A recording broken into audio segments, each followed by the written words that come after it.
Okay, so once again, guys, everybody should have, and I'm going to go through this, you should have a 4H pencil, okay? So you should have a 4H pencil, a 3B pencil, and a 6B pencil. So those are the pencils you should have. Because we're going to be starting on the eyes, I would definitely kind of get them a little bit on the sharper side since we're dealing with a small area. It'll be easier to get your shading done in that. You also want just a regular pink eraser and then a kneaded eraser, which is the gray one that's in your container, okay?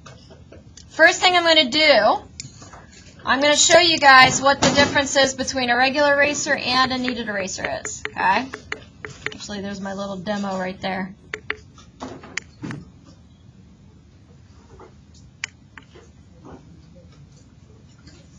Having a hard time focusing here. Hold on a second. There we go. Okay, so I'm going to take, and this is just a demo, okay? And I don't think I mentioned this, but you do need to make sure you have a scrap piece of paper also too. I always have a scrap piece of paper when I'm shading something, so and you'll see why. So what I'm going to do is I'm going to take my 6B pencil, and if you guys want to do this on your scrap piece of paper just to test it out, go right ahead. I'm just going to kind of put down a really heavy layer of 6B here on my paper. So that's pretty heavy. I put a lot of pressure down. And then I'm going to take this kneaded eraser. Now, a lot of people don't, it's funny, they run through an art store and they always think these are really cool to buy, and then they take them home, they have no idea how to use them. A kneaded eraser is not an eraser that will actually wipe away or erase away something completely. If you want to erase something completely away, the pink eraser is actually your best option, okay? But what a kneaded eraser does is it helps you lighten values that might have gotten too dark. So that's their purpose. So if you kind of feel it and move it and mold it, you'll tell how it's a little on the sticky side, and that's on purpose, okay? So what I'm going to do is I've got this really heavy layer of 6B right there. Let's see if I can move in a little. Yep, I'm as far as I can go. What I'm going to do is, I'll lower this. There we go. I am going to take just a part of it. Now, this is the part you want to watch. Whatever you do, you don't wipe across whatever you're trying to lighten. What you do is you kind of pick it up. So you'll hear that kind of snapping sound. And what you can see is that you will actually lighten up that value. And I mean, depending on how many layers of graphite you have down on your paper, or how much pressure or how much burnishing you actually did, you could even go lighter. But the more layers that are on there, typically, that will prevent you from getting super light. So you just do that, and you can see how big of a difference I got between what I had started with and what I have now. But what you kind of do is once the kind of sections of your kneaded eraser get dirty, you can kind of, again, mold it around, expose a new spot on your kneaded eraser, and then you can go back in and try to pick some more up.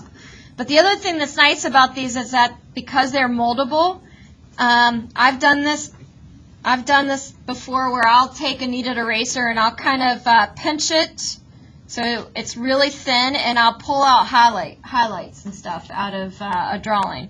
So that's one thing that you can do. But they do get kind of loaded up with graphite, and after a while you need a new one. So that's what a kneaded eraser does. Now, something else that you need to be aware of, and some of you might have learned your lesson the hard way on some of this stuff, is that you can't exactly erase away once you've put down a lot of layers of graphite. So despite the fact that we are using pencils here, this is one of the big mistakes a lot of people make, is that they think, oh, it's a pencil, I can just erase away if I don't like it. Well, if you're shading, you got lots of layers, and you're using some of those darker pencils like B pencils, when you go in to try to erase something, you just end up smudging it instead. So be very careful with that, okay?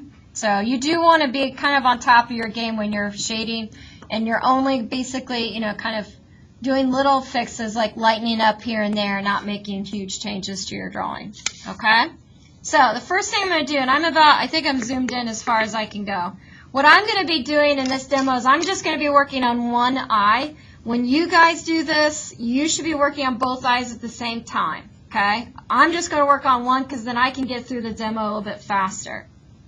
So the first thing I'm going to do is I'm actually going to take my pink eraser and I am going to erase away my guidelines. So I'm going to get rid of these guidelines that I don't need anymore.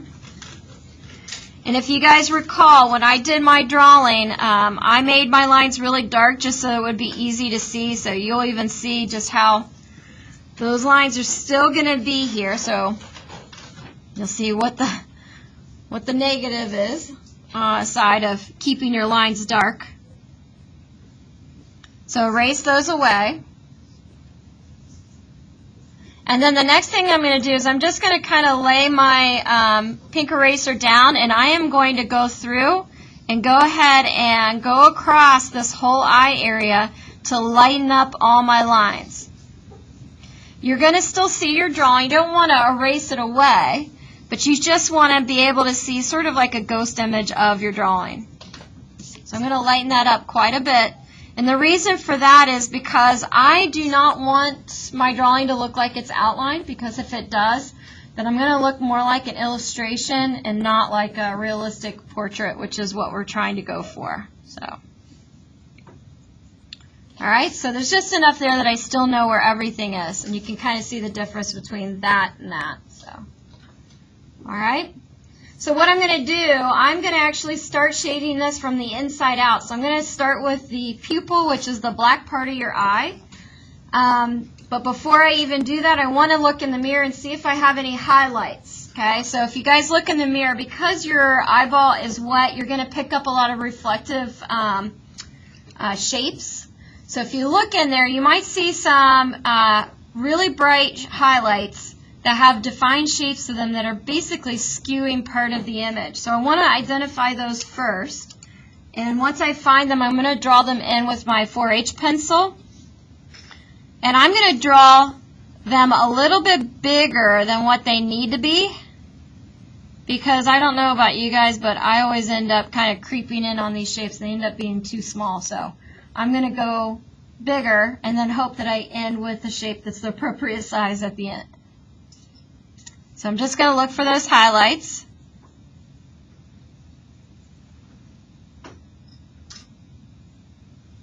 Again, I'm going to just kind of draw them in wherever I see them. Now here's the thing, if you do end up losing them when you shade, I don't want you to get upset or worry, because we'll be able to kind of plug those back in with a little bit of maybe white charcoal or even maybe a little dab of white acrylic paint. So. All right, so now what I'm going to do is I'm going to go ahead and start in on my pupil. I'm going to start with my 3B, not my 4H, not my 6B. I'm going to start with the 3B because it's kind of in the middle. And if you look at the pupil of your eye, you'll notice it's not all just flat black. There is some variation in there. So I want to make sure that I add that in there so that it looks pretty real. So I'm just going to go ahead and start plugging that in, working around any highlight that I might have. Just going to go ahead and start just by putting a thin layer of 3B right on here.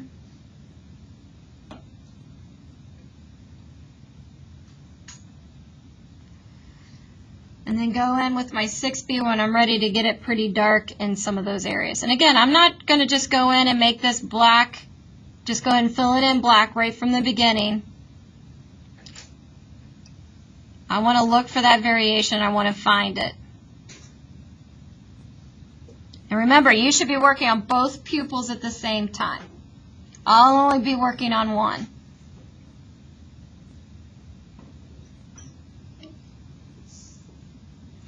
Now, that scrap piece of paper, guys, is going to serve two purposes for us. One, you can rest your hand on it, so that way you are avoiding any smudging that your arm might be doing on top of your drawing. And then also, too, it's going to be the place where, you know, when the time comes, we're going to prep our edge of our pencil for shading. So I'm going to plug that in.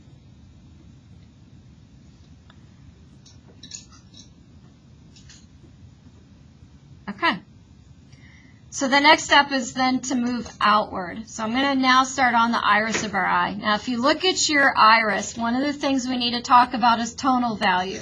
So what is the overall value of the color of your eye? So you need to think about yourself like a black and white photograph. So if you were to take a black and white photograph of your eye, where would the color part of your iris fall on a grayscale? Would it be really dark? Would it be somewhere in the middle? Would it be a little light? What you can do is look at your pupil and use that as sort of a comparison. So your pupils in general will be on the very dark side of your value scale. So look at how much difference in value there is between here and the iris, okay? So think about that for a minute. Now look at your eye. When you look at the iris of your eye, a lot of people will get, and I'll kind of point up here on my drawing, you'll see that there's kind of like an outline, like a thick outline around your iris. Now it's not a sharp and necessarily defined outline, but it is nevertheless, it looks like it gets darker around the outside. And then when you really look at the inside of that, you'll see that it kind of looks like there's little bands or almost like lines that are radiating out from the pupil towards the outside of your iris. So that's how I'm going to build mine up, okay? So the darker part or the outside of my iris is a little bit on the dark side. So again, I probably will end up using some 6B on it, but I'm going to start with 3B first. And I'm going to go ahead and try to get that outline established. And again, I got to work around these highlights that I found.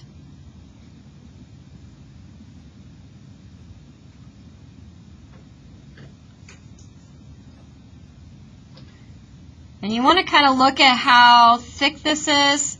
What I've always been surprised about is when I really take the time to kind of study this area of my face. There are a lot of variations, so the line isn't necessarily the same thickness all the way around. So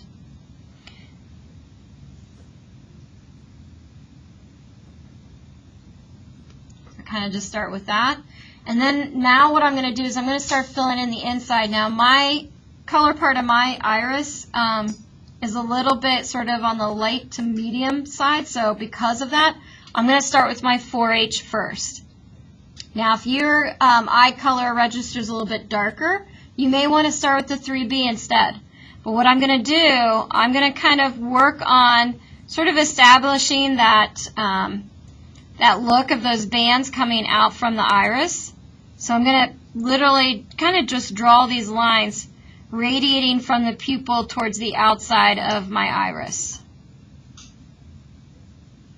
Trying to be very careful not to fill in those highlights that I've blocked out.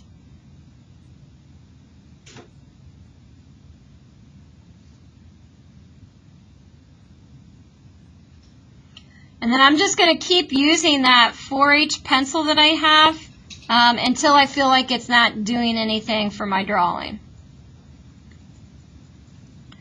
And I'm just going to keep an eye. Oh, did you hear that? Keep an eye. Funny little joke.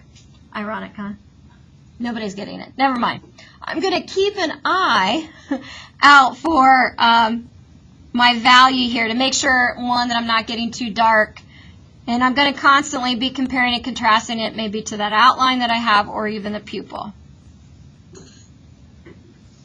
Nobody got my little joke. Aww.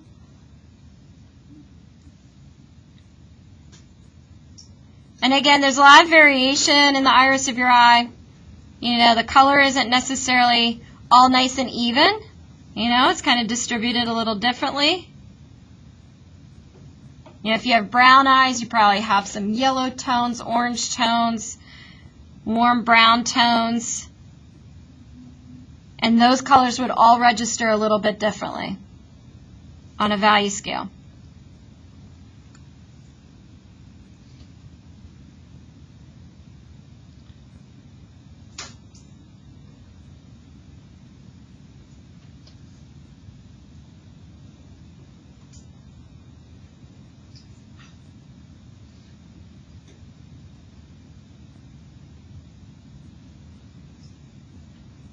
And again, work on both eyes at the same time. That'll help keep everything looking pretty consistent.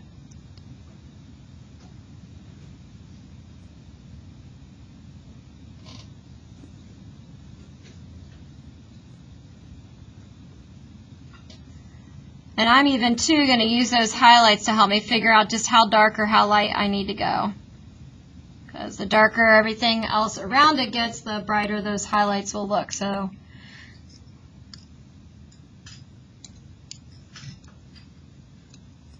now a little trick too that I use a lot of times when I'm shading, guys, is I'll put in my opposite hand my pencils in order. So I'm not always having to look at those labels, wasting time looking at them. So if I keep them in my opposite hand in order, then I know which pencil to pick up.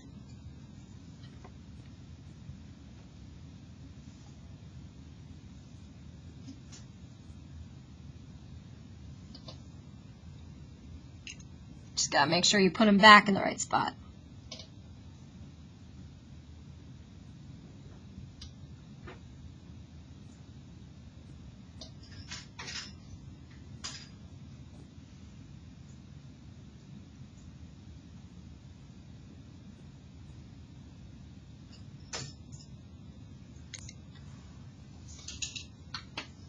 Okay, so that's a start.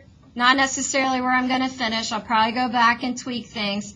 I always find it's always interesting. Once you start to move on to a new area, you kind of work that in, then you figure out, oh, I need to go back and kind of add this and that to some previous steps. So, you know, get yourself to a spot where you feel pretty good about it, and then you're ready to move on. So the next thing I'm going to do is I'm going to, again, continue to move my way out. What you guys need to understand is with basically your eyeball itself, okay, is that it's, and this sounds weird, but it's like a big bouncy ball stuck in your head, okay? So it's round, it's a sphere. So when you look at the corners of the white part of your eye, that's part of the ball, the sphere that's going back. So because of that, these corners of your eye will start to get a little darker because, again, they're creeping inside, in towards the eye socket. So what I'm going to do is I'm going to go ahead and kind of shade the corners of my eye here. And I'm just starting with my 4H pencil. And hopefully my eye will start to look round. So this is when it should start to look three-dimensional.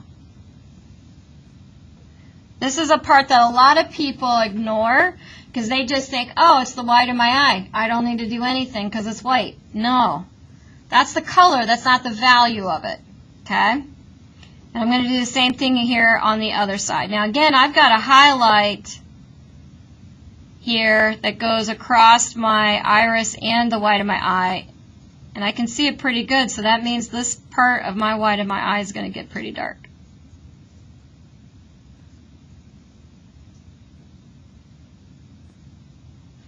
And again, as I get closer to that corner, I'm going to make it a little bit darker. And I'm just using my 4H pencil.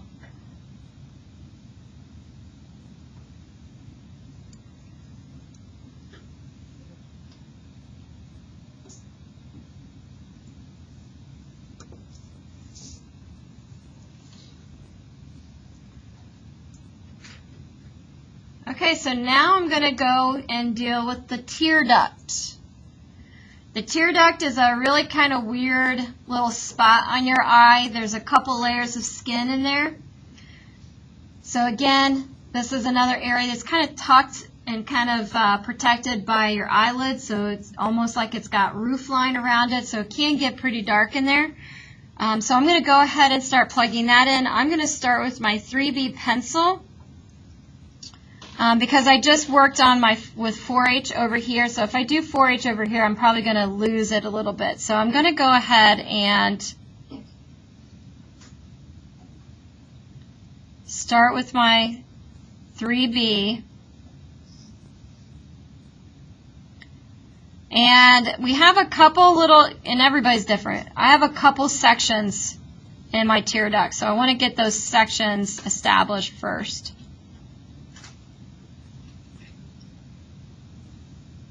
And kind of carve that out a little bit.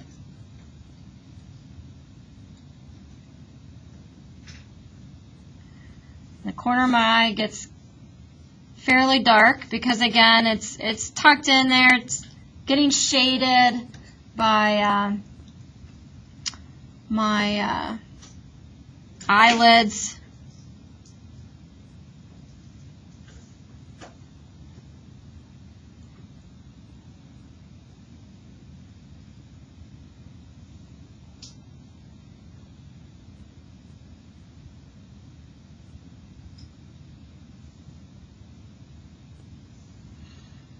And then I'll just kind of fill in the rest with maybe 4H pencil. We'll see if that'll work, or if I need to go a little bit darker. Lost that section.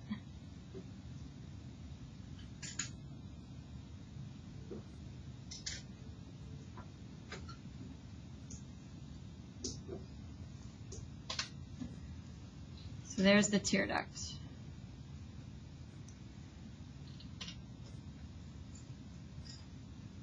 All right, so I'm just going to now kind of go up. I am going to deal with, I'm going to point here, basically my top eyelid, so the top eyelid and the crease of my eye. So the crease of my eye, again, you could say that it's almost like a line there, but when I look at it, I don't think of it as a line, I think of it as a crease. So I've got two different sections of skin here that are kind of overlapping each other, so it's creating that crease. Now that crease, it varies in thickness and in value. So I want to pay attention to that, because if I do it all the same and all the same thickness and all the same value, it's probably going to look like an outline. I do not want it to look like an outline. I want it to look like a crease. So what I'm going to do is just go in and just kind of reestablish this a little bit with my 4H pencil. And I'm going to go ahead and plug in any area that I see get a little bit thicker.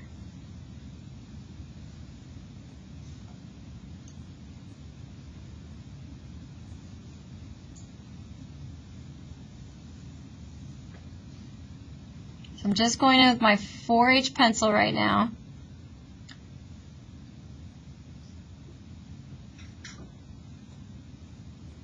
This is also a good opportunity for me to fix up anything that I feel like I need to fix up in this shape.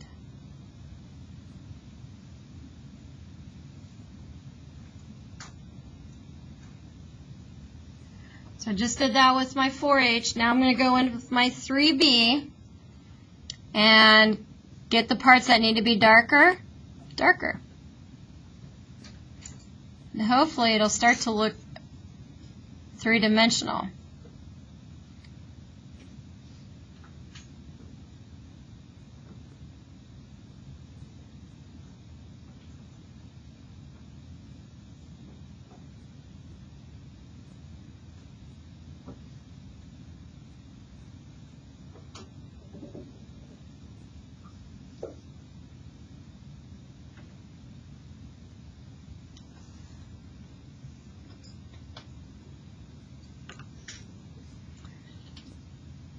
Now the other thing that I notice, and it could be because I also have some eye makeup on, is that I can see right here on the bottom part, I guess, of my top eyelid that it's fairly dark.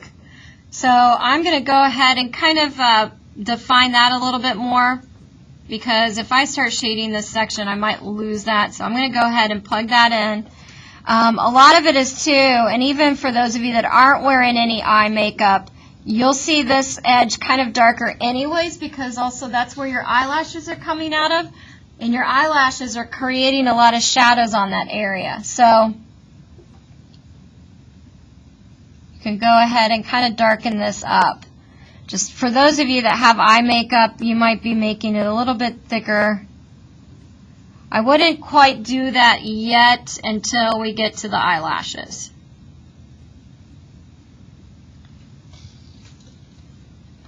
And then now what I'm going to do is I'm just going to shade this area now in between the bottom part of my top eyelid and the crease. Okay? And again, you want to pay attention to where it's lighter and where it's not. It's not all the same. So look for those variations. And I'm going to go ahead and kind of create a nice shading edge to work with, because I've got a little bit of a bigger area to work with.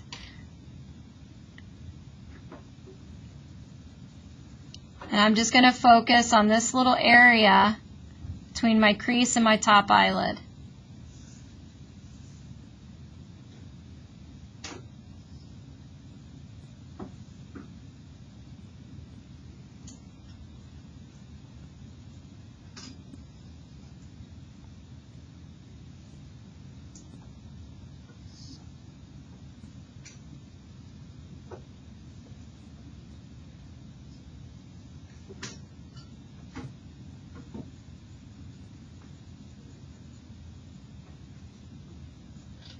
I'll do as much as I can with my 4H pencil, and if I feel like I need a little bit more, I'll bump it up to my 3B.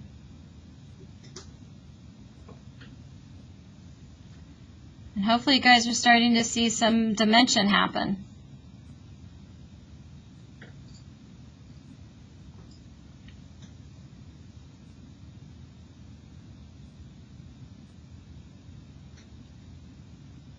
When I'm kind of working in these little areas, I'm kind of doing these little tiny circles when I'm shading. I don't know if that helps.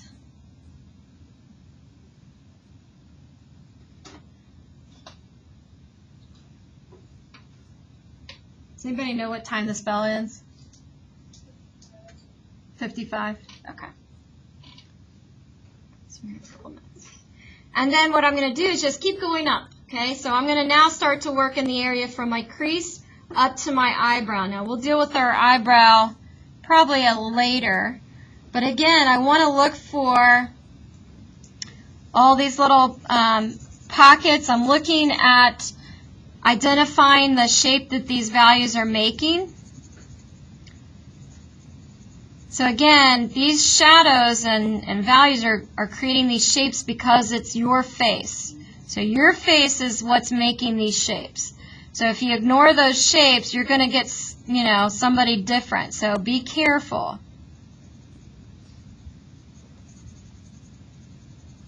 So again, I'm just kind of starting with my 4H pencil.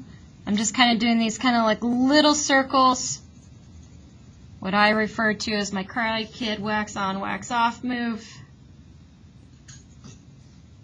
Talking original, Mr. Miyagi, Karate Kid. I don't like how all these movies are getting remade. All right. Just going to keep going. You can even move into the corner of your eye and start establishing and blocking out your bridge of your nose. That'll help work that in. And remember, that was one of those lines that we drew, but we didn't want to keep.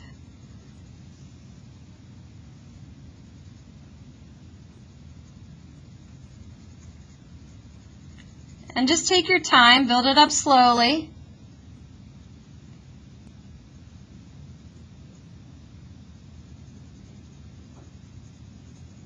You can always go back and make something darker. You just can't, it's really hard to go the other way.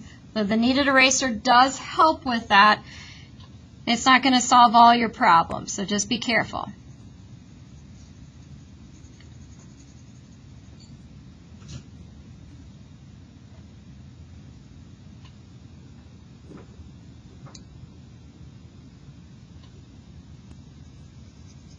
Again, just make sure you are working on both eyes at the same time.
Okay, so that's where I'm going to stop the demo for today.